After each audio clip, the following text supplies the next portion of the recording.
नमस्कार मित्रों, हमारे YouTube चैनल पे आपका स्वागत है। आज हम 10 जून दिन गुरुवार को पड़ने वाले सूर्य ग्रहण के बारे में और उसका सब राशियों पे क्या असर पड़ने जा रहा है, इस बात का वर्णन करेंगे। 10 जून दिन गुरुवार ज्येष्ठ मास कृष्ण पक्ष की अमावस्या तिथि को कंकड़ना कृति सूर्य ग्रहण है। ग्रहण का प्रारंभ भारतीय समय अनुसार दिन में 1:43 से और मोक्ष सायंकाल 6:41 तक होगा। यह ग्रहण उत्तरी अमेरिका के उत्तरी पूर्वी भाग, उत्तरी एशिया और अटलांटिक महासागर में दिखाई देगा। लेकिन जब भी 15 दिन के पश्चात पुनः ग्रहण लग जाए तो यह देश और विश्व काल के लिए ठीक नहीं कहा जा सकता है। इस साल का ये सूर्य ग्रहण भारत में केवल अरुणाचल प्रदेश और उसके आसपास के हिस्सों में दिखाई देगा, तो इतना ज़्यादा प्रभाव तो नहीं कहा जा सकता क्योंकि इस दिन पूजा पाठ से जो प्रतिबंधित नियम होते हैं वो नहीं माने जाएंगे।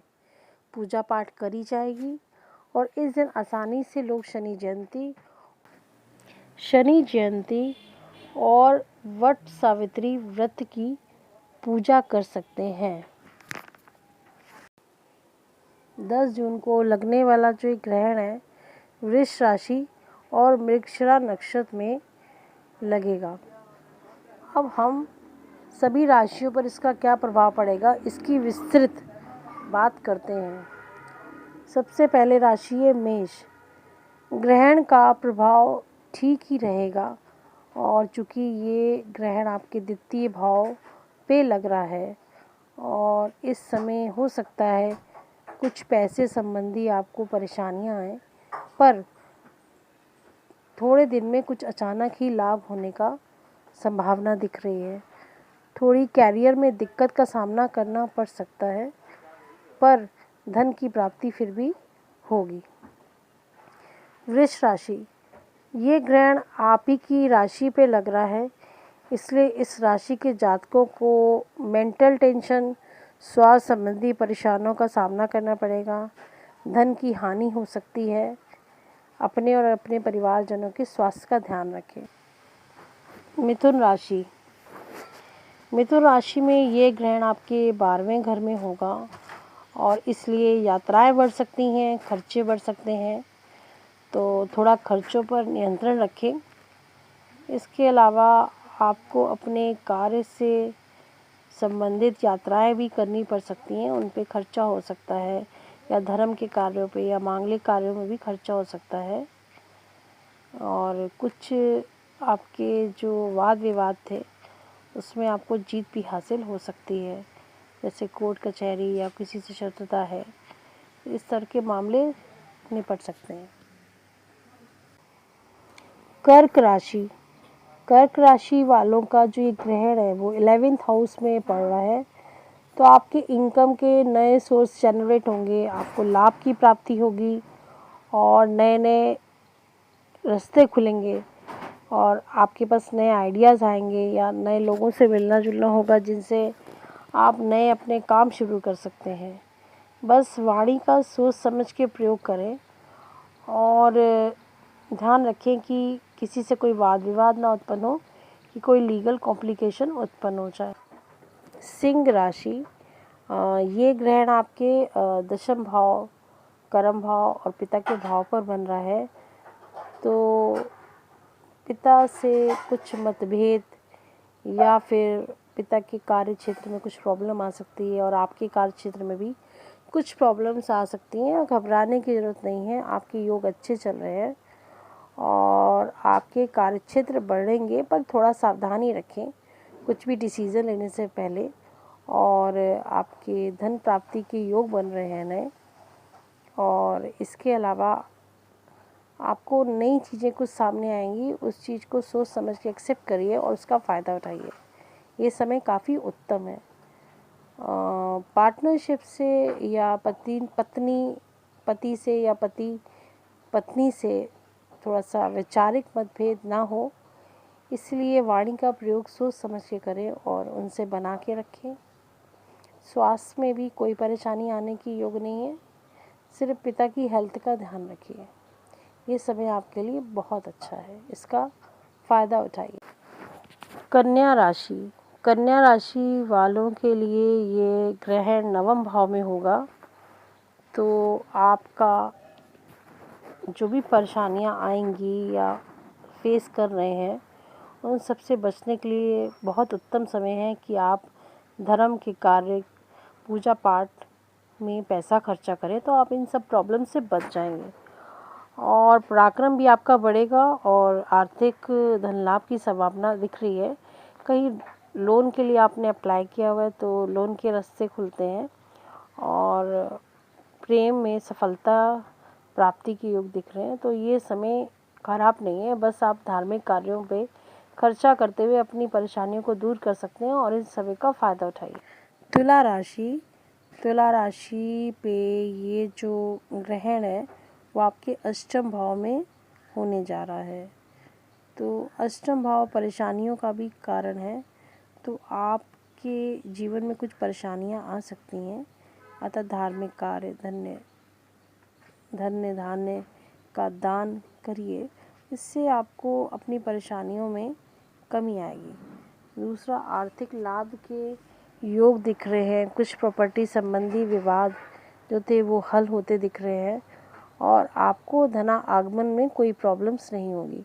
बस जो भी आपको निवेश करना है वो सोच समझ के करना है कि आगे जाके वो इन्वेस्टमेंट आपको फ़ायदा दें। ससुराल पक्ष वालों से संबंध अपने मधुर रखें, कुछ तनाव उत्पन्न हो सकता है। बाकी स्वास्थ्य में कुछ गले में खराबी ना आए, इस सब चीज़ों का ध्यान रख सकते हैं। बाकी आपकी राशि पे कोई दिक्कत ऐसा दिखता नहीं।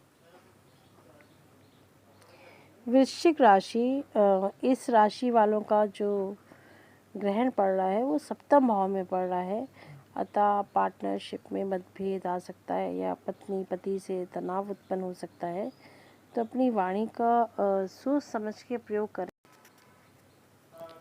अपने मनोभावों में या अपने मन में किसी के प्रति कोई द्वेष ना रखें और पराक्रम बढ़ेगा, इसलिए बहुत सोच समझ के निर्णय लें। और बिजनेस में मतलब आपस में कोई पार्टनरशिप में वाद विवाद ना उत्पन्न हो या इन्वेस्टमेंट करें तो उसको अच्छे से करें। और दूसरा, जो प्रॉपर्टी सब विवाद हैं जो या कोई लीगल काम होना है प्रॉपर्टी पे या पेपर साइन होने या ख़रीदना बेचना है, उसको बहुत सावधानी पूर्वक करें। दूसरा, आप अपने पार्टनर, पति पत्नी जो भी है उसके स्वास्थ्य पे भी ध्यान रख सकते हैं। दूसरा, ये ग्रहण कहीं ना कहीं आपके लग्न को भी दिखता है, तो आपका मन भी अस्थिर रह सकता है। तो बहुत ही कूल होके रहें और ये समय का अच्छे से सदुपयोग करते हुए, अच्छे डिसीजन लेते हुए इस टाइम को काटना है आपको। और धार्मिक कार्य करें तो और धन खर्च करें, आप दान करें धार्मिक कार्यों में, तो आपको इन सब चीज़ों से ज़्यादा इश्यूज़ नहीं आएंगे। पर फिर भी ये कहा जा सकता है कि वृश्चिक राशि वालों के लिए ये जो ग्रहण है वो सही नहीं है, तो थोड़ा सा ध्यान रखें अपने घर परिवार का। धनु राशि, ये ग्रहण आपके छठे भाव में होगा, तो आपको कर्जों से मुक्ति मिल सकती है और शत्रु हंता का योग बनता है। और इसके अलावा आप जो है अपनी सोच समझ से शत्रुओं से दोस्ती करने का प्रयास करेंगे, शत्रुता ख़त्म करने का प्रयास करेंगे। दूसरा, आपको आर्थिक धन लाभ की संभावना दिख रही है, आप पराक्रम से अपने धन लाभ अर्जित कर सकते हैं। ट्रैवल्स भी दिखते हैं पर बहुत सोच समझ के ट्रैवल्स करने हैं। और हेल्थ के लिए थोड़ा सा दिक्कत हो सकता है, कुछ हेल्थ इश्यूज़ आ सकते हैं, इस बात का ध्यान रखिए था। दूसरा, जो सर्विस करते हैं उनको नई सर्विस के योग बनते हैं, कुछ उनको नए अवसर प्राप्त हो सकते हैं या इन चीज़ों को देख के रखना हो सकता है आपको, कोई प्रमोशंस हो सकते हैं। इन सबको फ़ायदा उठाना है। लेकिन एक पक्ष जो ख़राब दिखता है वो अचानक कुछ अपने द्वारा कुछ प्रॉब्लम्स क्रिएट करना, मीन्स कोई वाद विवाद या आपके वाणी का इस तरह का या पराक्रम का यूज़ करते, खासकर वाणी का प्रयोग करते हुए आप कुछ ऐसा कर सकते हैं कि पुश्तैनी संपत्ति संबंधी विवाद या फिर ससुराल से विवाद की चीज़ें दिखती हैं, तो आप दान करें और धार्मिक कार्य करें, तो आपकी ये सब प्रॉब्लम सॉर्ट आउट हो सकती हैं। कुछ यात्राओं के भी योग बनते हैं। सोच समझ के यात्राएं करें कि आपको कुछ नुकसान ना हो, अपनी सावधानी रखते हुए ही यात्राएं करें।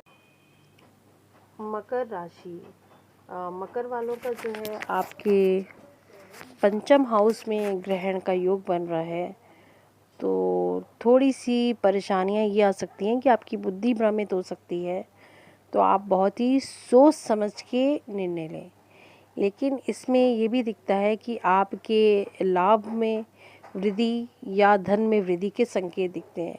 तो जब लाभ बढ़ेगा तो ऑटोमेटिकली आपका धन तो बढ़ेगा ही बढ़ेगा, और आपके मतलब आप खुद भी कुछ नए नए इनोवेटिव्स आइडियाज़ लेके अपने लाभ को बढ़ा सकते हैं। और पार्टनरशिप में भी ठीक ठाक दिख रहा है, पर फिर भी थोड़ा सा सोच समझ के चले, मतभेद ना उत्पन्न हो, क्योंकि वाणी भाग पे भी इम्पैक्ट आ रहा है, तो वाणी का प्रयोग ठीक ठाक करें।